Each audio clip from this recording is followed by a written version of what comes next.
आए हुए अतिथियों का अनादर करता है, आए हुए अतिथियों का अनादर करता है, क्रोध की निगाह से देखता है। अतिथि घर में आया, उन पर कष्ट हो गया, वो वज्रतुंड नरक में जाकर पड़ता है और तथा उस नरक में उस जीव के नेत्रों को गिद्ध स्वरूप यमराज नोचते हैं, खाते हैं और वो चिल्लाता है, चीखता है, दौड़ाता है। सज्जनों, एक बात और कहना चाहता हूँ, ये नरक ऊपर कहीं कमरे नहीं बने हैं, नरकों के ऊपर कहीं कमरे नहीं बने हैं। ये जो नरक है इसी पृथ्वी पर है और स्वर्ग है इसी पृथ्वी पर है। कैसे? ये मैं आपको बताता हूँ कि पाए उड़ाने रन घने और भरे कर कसानारे और चौथे निवल शरीर के सो नरक चिन्ह हैं चार। पाए उड़ाने का अर्थ ये नहीं कि जूते नहीं हैं, जूते तो कई जोड़ी रखे हैं पर लोग इतना है कि पहन नहीं सकते। अब लोग किसे कहते हैं? लोग की थोड़ी बात आई तो बताना। एक सेठ जी थे, जीवन में दान पुण्य नहीं किया, तो दान पुण्य की जब बात आई तो पंडित जी से मिले। पंडित जी ने कहा कि कथा करवा लो, तो मना कर दिया। यज्ञ करवा लो, मना कर दिया। कि सत्यनारायण कथा करवा लो, मना कर दिया। कि धन ज्यादा खर्च हो जाए, तो क्या करें कि एक नारियल लेके मंदिर पे चढ़ा दे, मंदिर पे एक नारियल चढ़ा दे। कि पंडित जी कितने का आता है नारियल? कि आ जाएगा 10-5 रुपया। तो सेठ जी जब जाते हैं 10-5 रुपया की नारियल की जब बात होती है, तो बाजार में जब जाते हैं तो नारियल है 15-20 रुपए का। अब वो कई दुकानों पर तलाशते हैं, 5 रुपए का नारियल नहीं मिलता। अब वो इधर से उधर, उधर से इधर। एक दुकानदार देख रहा था, उन्होंने कहा कि सेठ जी क्या बात है, आप काफी समय से घूम रहे हैं। उन्होंने कहा भैया नारियल लेना चाहते हैं, और हमारे पंडित जी ने कहा कि 5 रुपए का आ जाएगा, यहाँ सब 15 का, कोई 20 का। दुकानदार समझ गया कि सेठ जी बहुत लोभी हैं। उसने कहा कि अगर तुम्हें हम बता दें मुफ्त में नारियल मिल जाए तो कैसे? तो सेठ जी ने कहा बहुत अच्छी बात, मुफ्त में नारियल मिल जाए। तो उन्होंने कहा आप यहाँ से दूर चले जाओ, वहाँ पर 500 मीटर दूरी पर हमारा नारियल का बाग है, और उस बाग में जाकर जितने नारियल आपसे तोड़े जाएं आप तोड़ लें। सेठ जी गए, जाकर उन्होंने बाग में जैसे देखा अनेक नारियल लगे, सेठ जी प्रसन्न हो गए। प्रसन्न हो गए और नारियल के पेड़ पर चढ़ते चले गए, चढ़ते चले गए, चढ़ते चले गए। अब नारियल का वृक्ष एक तो ऊंचा होता है, दूसरा नारियल का डंठल इतना मजबूत होता है कि वो एक हाथ से नहीं टूटता। तो सेठ जी ने एक हाथ से दोनों पैर से वृक्ष को पकड़ा, एक हाथ से नारियल तोड़ना चाहा पर नारियल नहीं टूटा। तो दोनों पैरों से वृक्ष को पकड़ा और दोनों हाथों से नारियल तोड़ने लगे, तो इतने में दोनों पैर छूट गए। पैर छूट गए और सेठ जी नारियल से लटक गए। अब सेठ जी कह रहे हैं कि हे भगवान हमें को बचा ले, तो 5000 रुपया देंगे। अब 5 रुपया का नारियल और देने को कितने हैं कि 5000 रुपया देंगे, हमको कोई बचा ले। तब तक वहाँ एक ऊंट वाला निकला, उसने कहा कि सारे दिन मजदूरी करेंगे 8 दिन, तब इतने रुपए नहीं मिलेंगे। सेठ जी को बचाने का बड़ा मौका है। ऊंट वाले ने कहा देखो भैया हम तुम्हें बचा तो लेंगे पर 5000 में नहीं, हम रुपया लेंगे 50,000। सेठ जी ने कहा तू बचा ले, हम तुझे 50 नहीं 1 लाख रुपया देंगे, बचा ले। ऊंट वाले ने कहा ठीक है। ऊंट वाला ने ऊंट खड़ा किया और उस पे स्वयं खड़ा हो गया और सेठ जी को पैर पकड़ लिए, सेठ जी छोड़ दो। अब ऊंट ने देखा कि मानव के ऊपर मानव खड़ा है, व्यक्ति के ऊपर व्यक्ति खड़ा है, तो ऊंट घबरा गया। ऊंट घबरा गया तो एकदम भाग गया।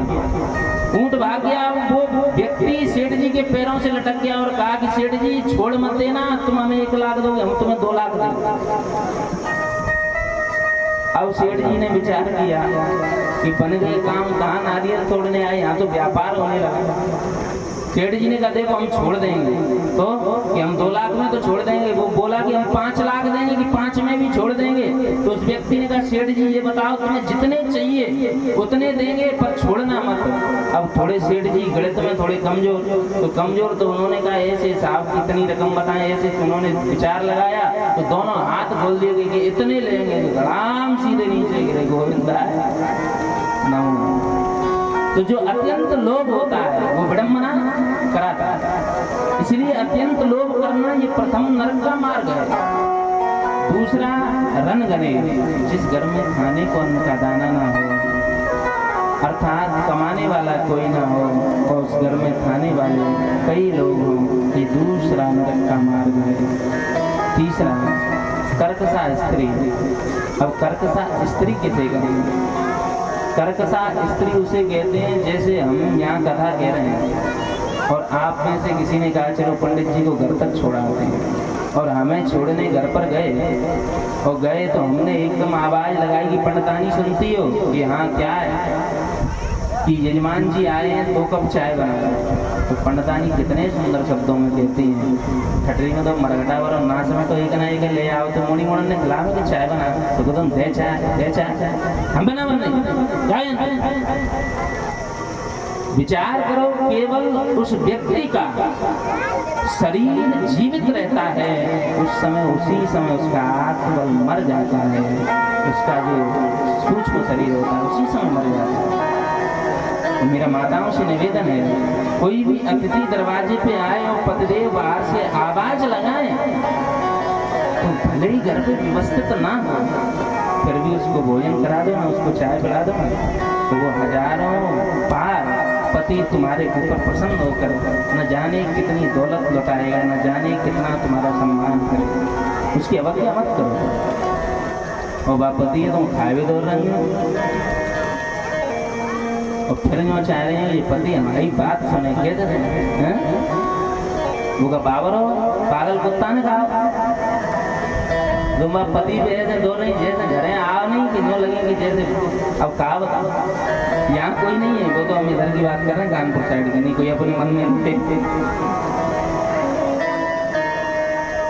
तीसरा कर्कशा स्त्री, ये नरक का मार्ग है। चौथा शरीर की कमजोर जर्जर होना, इतने कमजोर हैं इतने जर्जर हैं कि कुछ होता नहीं, 4 पाई पर पड़े हैं।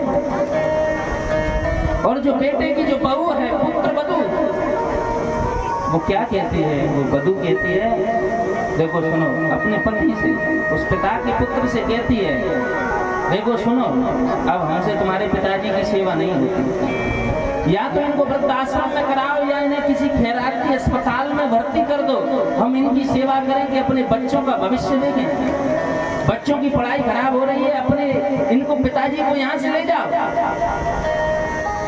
तो लाचार पुत्र चुप रह जाता है, वो पिता चारपाई पर पड़ा पास सुनता है। इतने में उसकी धर्मपत्नी आ जाती है जो 7 परिक्रमा पढ़कर आदमी को साक्षी मान कर आती है। वो धर्मपत्नी उस बहू से कहती है, वो अपने पति का पक्ष नहीं लेती, वो बहू का पक्ष लेके कहती है अरे बेटा तो को का पतो मो को पूछ, जब डुकरा की सेवा करते करते 40 वर्ष रह गए, ना तो जो डुकरा मर पा रहा और ना मैं मर पा रही, जाते अच्छा मैं मर जाती तो आज को दिन देखो ना पड़ा।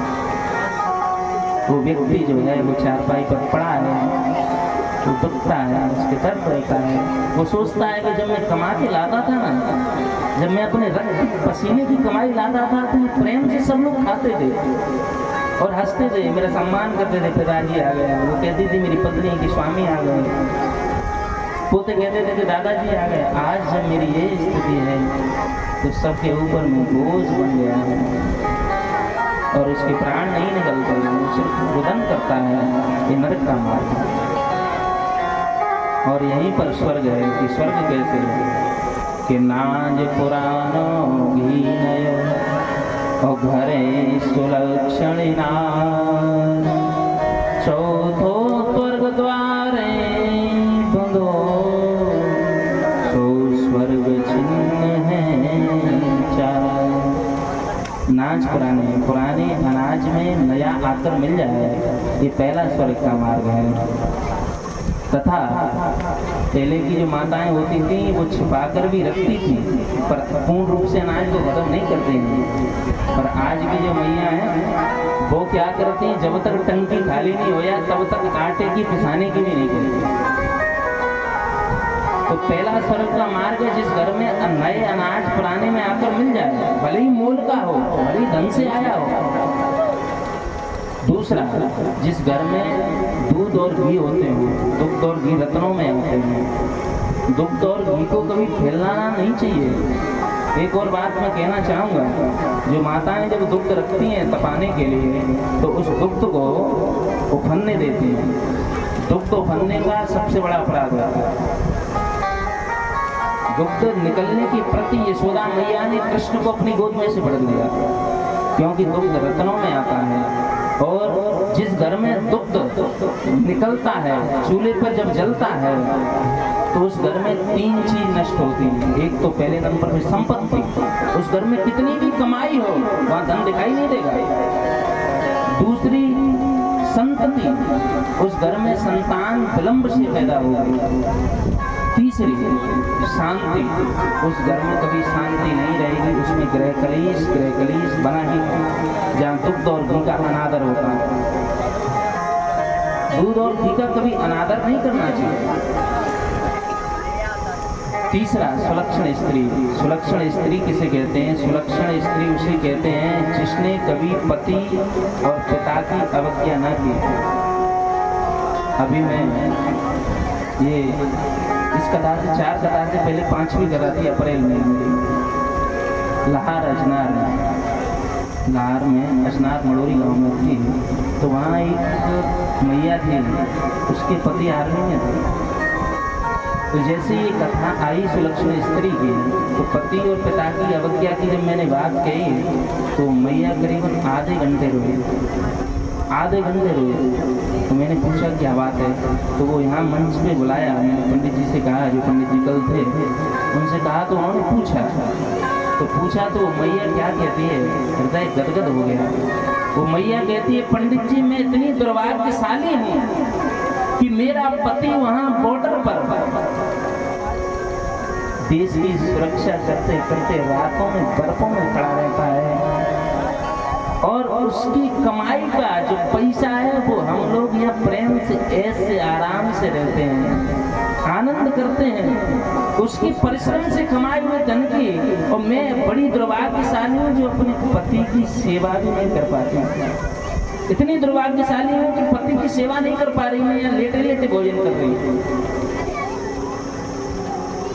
मैंने कहा भैया चिंता न करें, आपको भी अवसर मिलेगा एक दिन सेवा करने का, जी भर की सेवा करने का। इतना भाव पति के प्रति, इतना सम्मान वास्तविकता में है।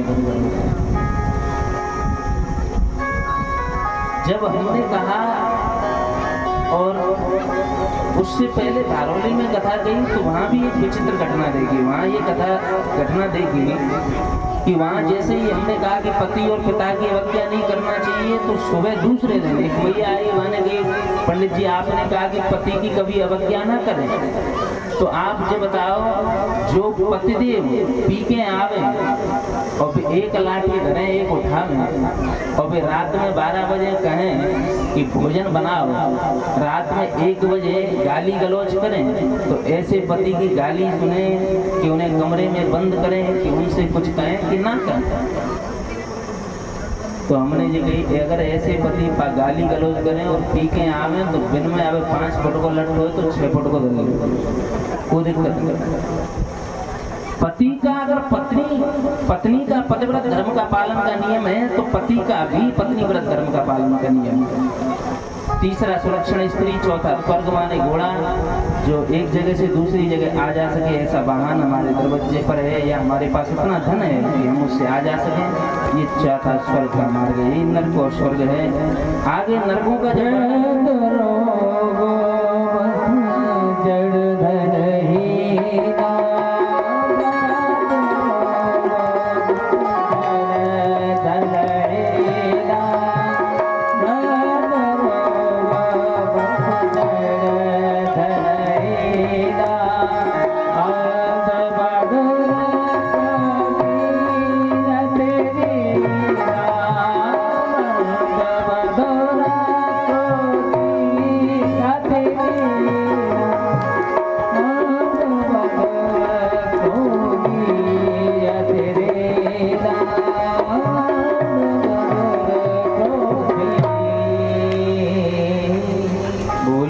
भक्तवत्सल भगवान की।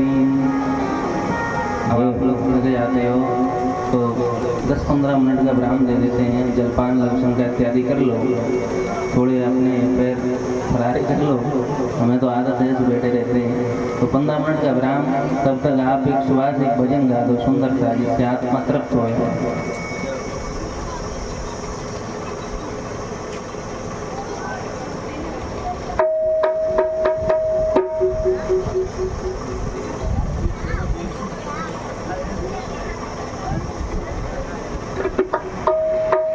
₹500 संदीप बघेल धुरंधन का पुरा।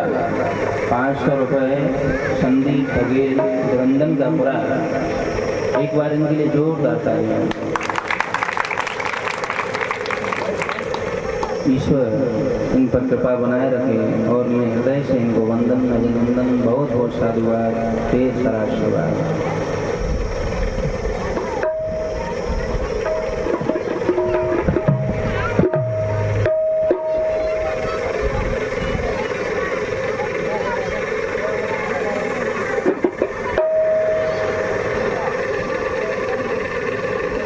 जो हमारे व्यवस्थापक हैं, जो माताएं खड़ी हैं, और उनको जलपान इत्यादि करा दो। थोड़ा सा गर्मी का समय है।